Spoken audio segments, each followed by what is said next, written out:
Well, it's a beautiful day, though it's snowy, and I'm here to talk about now.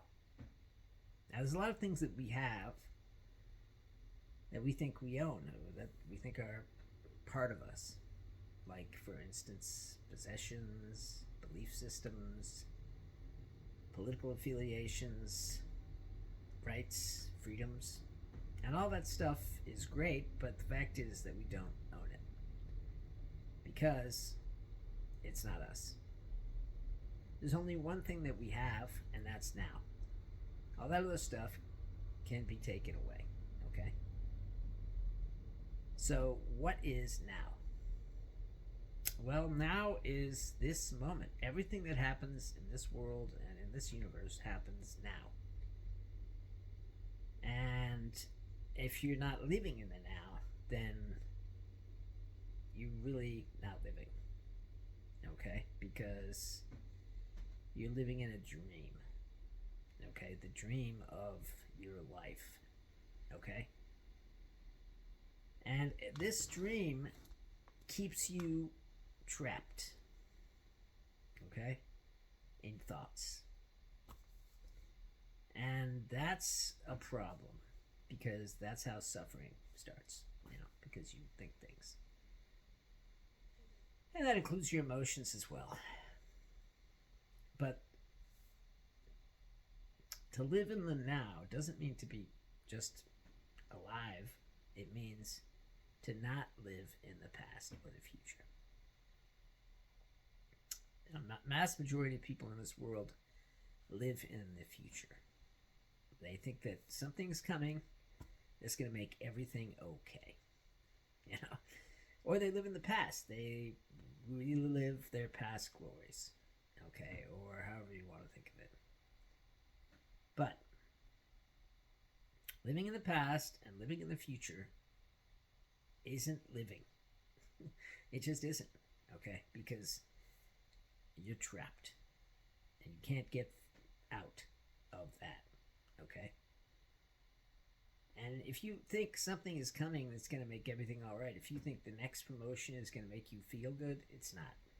Okay? The next promotion will come, undoubtedly, and then you'll feel as empty as you do now. So, how do we live in the now? By stop thinking. That's it. That's it. Stop thinking. I know I love thinking. Everybody loves thinking. Thinking's a great thing. But unfortunately, thinking prevents us from being in the now. And the now is really all we have. Okay? Everything else can be taken away from you. Okay? Your rights, your freedoms, your possessions. Okay? Your house, your car. Can all be taken away. Okay? By various governments and stuff like that. So all you have really is this moment, okay? And this moment is the now. And if you live in the now, then you'll be free, okay? Because you won't be trapped in thinking. Now, I know that that's difficult to understand. We've all been taught up until, high school or whatever that thinking is good. Thinking is something you want to do. But unfortunately, that was a lie. I mean, I hate to say it, but it's true. It's a lie. And thinking is how suffering happens. Let's say that you're standing in the road and something happens. Car hits you. Whatever it is. Okay? And you're laying in the hospital if you survive. And you can't move because you've been paralyzed. Okay? Your brain and your mind and your ego are saying stuff like, "You idiot. How could you have stood there in the road like some idiot? Now look at you." Okay? And that's not good for you. That's going to make you feel unhappy. And then you start blaming people like your mom, Why did my mom tell me not to stand on the road? Right? It's called the blame game. Okay, first you blame yourself, then you blame other people. And the result is suffering. And I don't want anyone to suffer because, suffering is really uncomfortable and bad. But suffering happens because of thinking. And there's no way to get rid of the thinking if you're stuck in it. You have to accept that you are not doing the thinking. That's it. Okay, that's how you escape it. I know we all think we're doing the thinking, but you know what? We're not. Who's doing the thinking? An entity called, well, we call it the ego. It doesn't really have a name. And this entity has taken over your mind. Okay? Now, this is a good thing in the old days because we needed something that will help us bond with other things like people in our tribe and weapons, hunting stuff that we need to hang on to. And so we made those things a part of us, okay? Which was something we had to do, okay? And as such, this ego entity grew.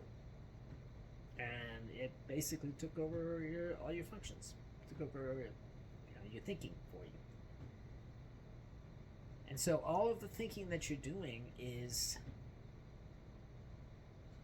being done by somebody else. You're hearing the thinking. You think you're thinking it, but you're not. You're hearing it.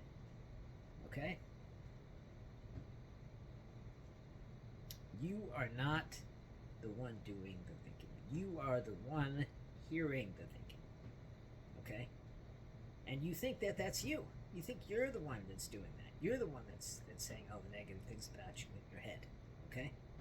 You're the one who has the voice in the head. It's okay? But it's not you. It's your entity, your ego entity. Okay? And the only way to escape from that ego entity is to realize that that's not you. Once you have realized that that's not you, then you can enter the now by stopping thinking. Now, every day we go out in this world and we try to do what we have to do in order to survive and so on and so forth. But really, we're still trapped in our thinking. When you walk along the road and you see a homeless man begging for money or whatever it is you see and you just discount it, you say, not my problem. That's the suffering. Okay? And suffering is bad. Okay? And when you think things that are basically untrue about other people, that adds to suffering too. Okay? Negative things. Your ego likes to compare you to other people. That's what it does. Okay? And it makes other people look bad and makes you look good. Or it makes other people look good and you look bad. Either way. Okay? So in order to escape all of that game that's going on inside your brain, you have to accept that it's not you. You have to accept what it is, which is your ego. Now, once you have accepted that, once you've accepted that you are not the one doing the thinking, then you have to let go of the thinking. Just let it go. It's hard to let go of things, I know, but it's easier to let things go than it is to hold on to them. Okay? I mean, holding on to all these things costs. It costs us dearly. And that's, part of the suffering. Letting things go makes you feel free. Okay? Imagine that you are drowning and And you look down and you see attached to your ankle all these things: your Christianity, your Muslimism, your Judaism, your whatever it is ism, okay? Your possessions, so on and so forth. And you are drowning, it's dragging you down. And there's only one way to make it better, and that is to let it go. I know I've used this before, but it's an apt sort of idea.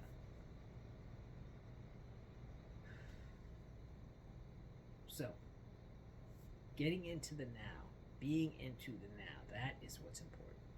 Okay, and you can do that a number of ways. Number one, you can pay attention to your body's energy, the chi. Okay, and secondly, you can pay attention to your breathing.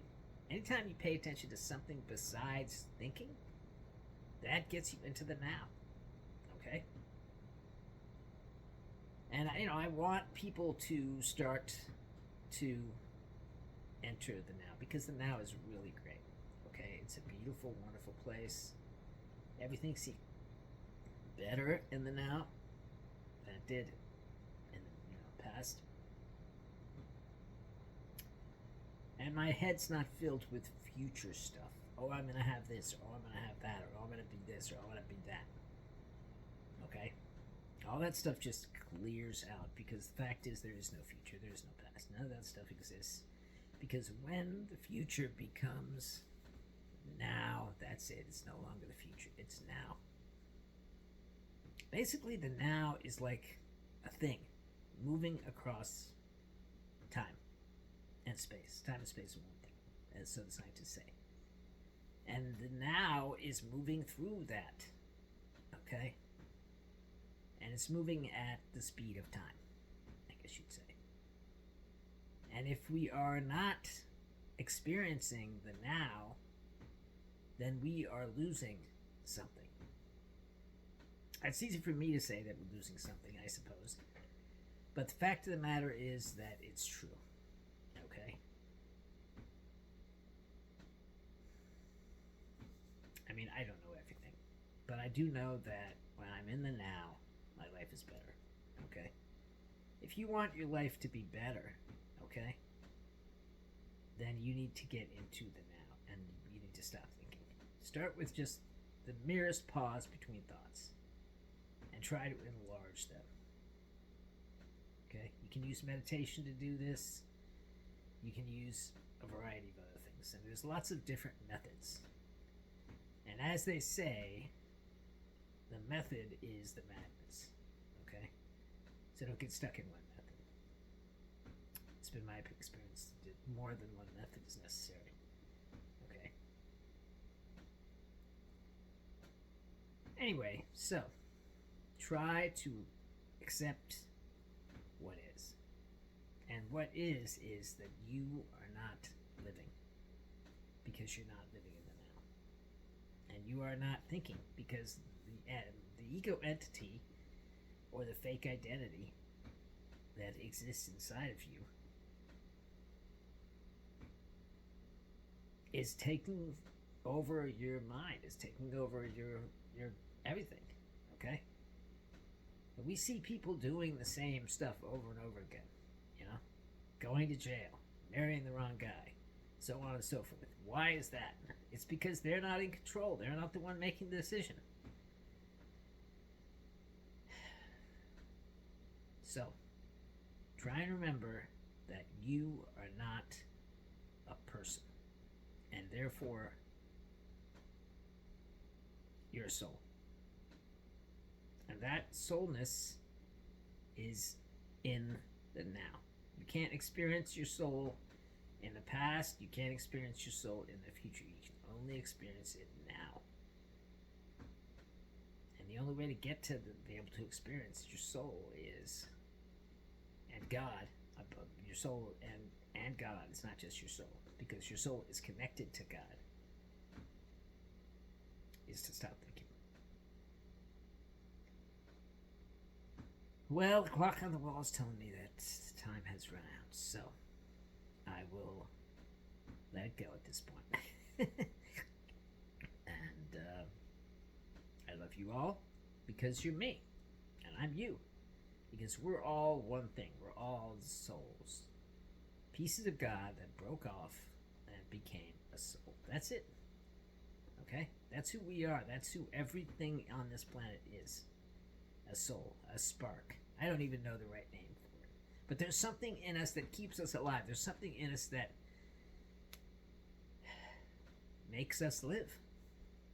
And that's true for a blade of grass or a dog or a tree. Everything has something in them that makes them live. And that's something we call a soul. And that's who you are. It doesn't matter what you look like or how old you are or any of that stuff. That stuff is meaningless because once you connect with your soul and you connect with God, that stuff just falls away. Okay? Alright, well, I guess I better let you go. Bye. Have a great life.